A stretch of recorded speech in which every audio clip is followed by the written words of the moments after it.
मगर एक जमात ऐसी भी होगी वहां पर जो वहां भी अपने कर्म की बरखा बरसा रही होगी। उस जमात का नाम है मुत्तकियों की जमात, परहेजगारों की जमात। और इस पर मैंने नस्से कतई पेश की है, अल-अखिल्लाउ यौमैदिन बअदुहुम लिबअदिन अदू इल्लल मुत्तकीन। मुत्तकियों की दोस्ती वहां भी काम आएगी जहां कोई दोस्ती काम नहीं आएगी। तो फिर ऐसे लोगों से दोस्ती की जानी चाहिए ना, जहां कोई काम ना आए और वो काम आए तो यकीनन उससे दोस्ती करनी चाहिए।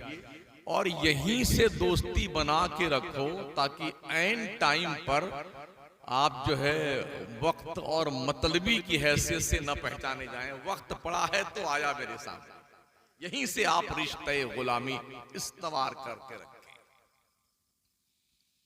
बात है उस शहर बरेली की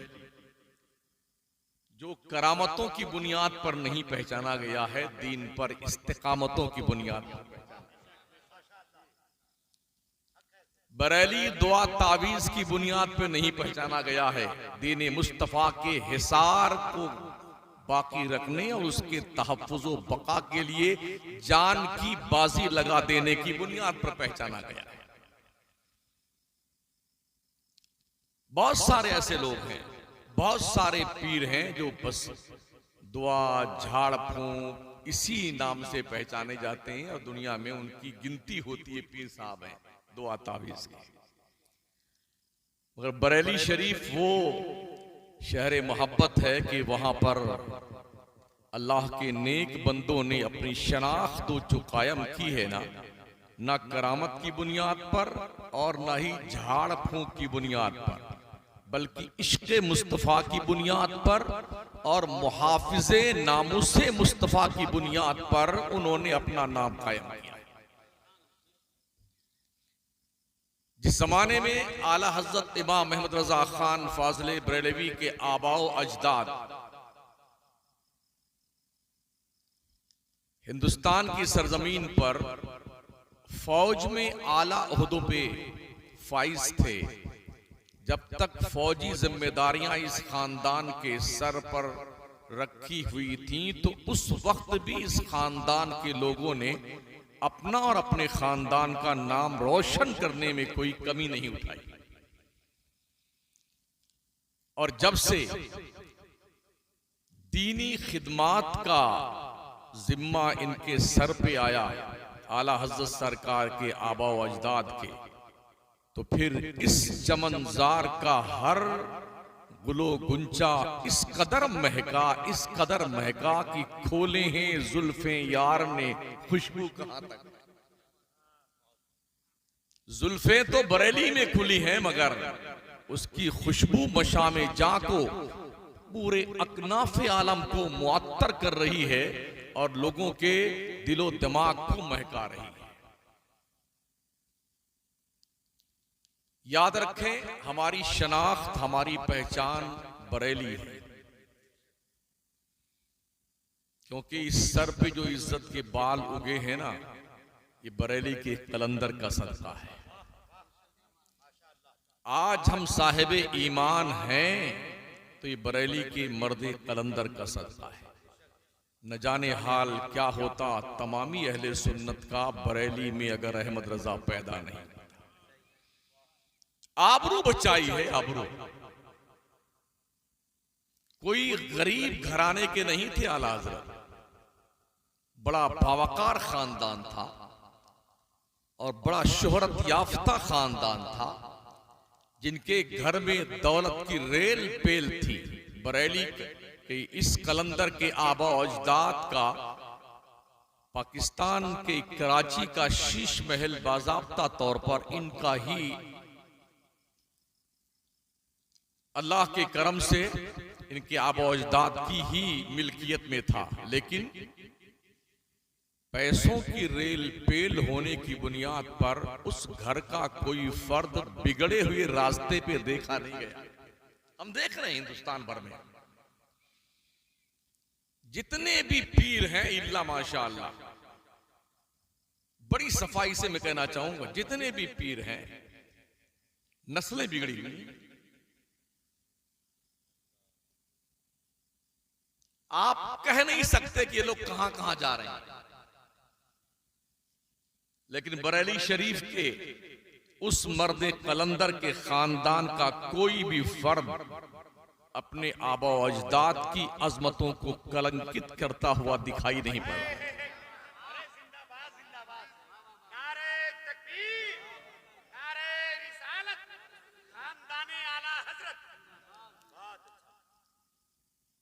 और आप देखें, एक पतली सी गली में रहने वाला एक आफाकी शख्सियत का हामिल रजा गली, बाज़ाब्ता तौर पर अगर 3 आदमी एक साथ उस गली में चलने लगे तो दीवार से जिस्म जो है रगड़ जाएगा, मगर वल्लाह इल्मो फजल की जो खुशबू उस बरेली के रजा नगर गली से आती है, पूरी दुनिया में ढूंढते फिरिए शायद हो पाया, शायद हो पाया।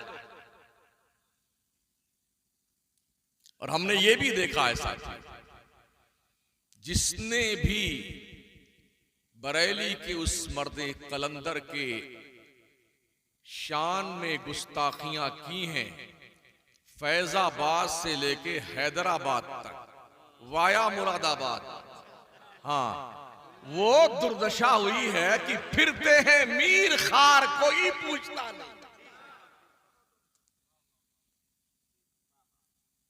मुरादाबाद का वो शख्स मरा रमजान के महीने में, मगर उसके घर के 4 लोग उसकी डेड बॉडी को कंधे पे लेके घूमते रहे कि कोई जनाजा को हाथ तो लगा दे, किसी बंदे ने कांधा तक नहीं दिया। ये बरेली के कलंदर की शान में गुस्ताखी का रिजल्ट था। नाम क्लियर कर दूं, उसका नाम इंतखाब कदीरी था। कभी वो बरेली के कलंदर के मसलक का एक जाबाज सिपाही था, मगर जब उसकी शामत आई ना तो फिर अपने आकाओं पे भौंकने लगा। तो हश्र जो होना था वही हुआ कि बुझ गए इस दुनिया से, कोई पूछता नहीं कि वो मरा किधर और दफन कहां हुआ। तो बरेली से टकराने का मतलब यह है कि अपने वजूद को खत्म कर देना। हम रजा वाले हैं और इंशाअल्लाह क़यामत की सुबह तक हमारी नस्लों को हम यही पैगाम देंगे, उनकी घुट्टी में बरेली का इश्क ऐसा पिलाएंगे, ऐसा पिलाएंगे, मर जाना मगर बरेली की चौखट मत।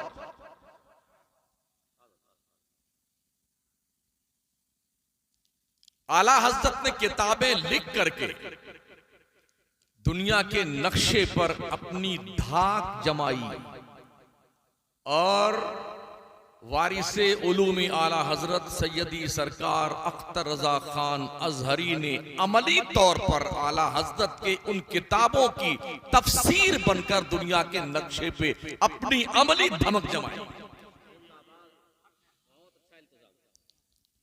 बरेली के इल्मो फजल के कुतुब मीनार इतने बुलंद हैं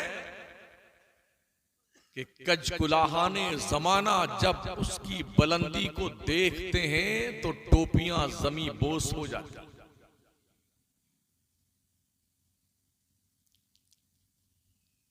बहुत सारे उलमा हमारी जमात में गुजरे जिन्होंने आला हजरत पे काम किया है, लेकिन हालात ये हैं जैसे जैसे काम करते करते वो आगे बढ़ते हैं, ऐसा लगता है इल्म फजल का एक नया तूफान है जो इस तरफ आ रहा है।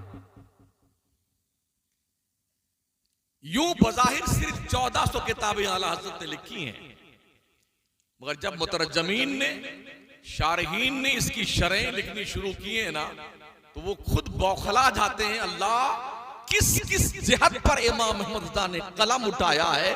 एक एक फतवे की तशरीह में एक एक किताब बनती हुई दिखाई पड़ती है। इसलिए कि ऐसे लोग जल्दी नहीं पैदा होते। वो है ना शेर, हजारों साल नरगिस अपनी बेनूरी पे रोती है, बड़ी मुश्किल से होता है चमन में दीदावर पैदा। बरेली में जो दीदावर पैदा हुए हैं ना, बहुत मुश्किल से पैदा हुए हैं, और कुदरत ने अपने खजाने करम की बेशुमार बरकतों को बरेली के इमाम अहमद रजा खान के खानदान में अल्लाह ने करम फरमाई की है और अपनी रहमतों से नवाजा है। आप समझ सकते हैं, सबसे पहला शख्स जो जामिया अजहर में अहले सुन्नत वल जमात की तरफ से भारत से पढ़ने गया था, उस शख्स का नाम अल्लामा अख्तर रजा खान हुजूर ताजुश्शरिया है। उनके बाद तो बहुत गए, उनसे पहले अहले सुन्नत वल जमात का भारत की सरजमीन से जामिया अजहर पढ़ने कोई नहीं गया। नाम तो माँ बाप ने इस्माइल रखा था ना, लेकिन क्या आपको पता है सरकार ताजुश्शरिया का नाम इस्माइल है? जहां जहां अहले सुन्नत वल जमात के लोग बसते हैं ना, ये नाम ही भूल गए। और अख्तर रजा और अजहरी मियां और ताजुश्शरिया, ये वो अलकाब आदाब और यूं नाम भी कह सकते हैं, इतने फेमस, इतने मशहूर हुए कि उनका असली नाम ही गुम होके रह गया। और ताजुश्शरिया ताजुश्शरिया ताजुश्शरिया ताजुश्शरिया एक ऐसा नारा जमा जो पूरी दुनिया में कल से बजना शुरू हुआ था, अब भी बज रहा है और इंशाअल्लाह क़यामत तक ये नारा बजता रहेगा।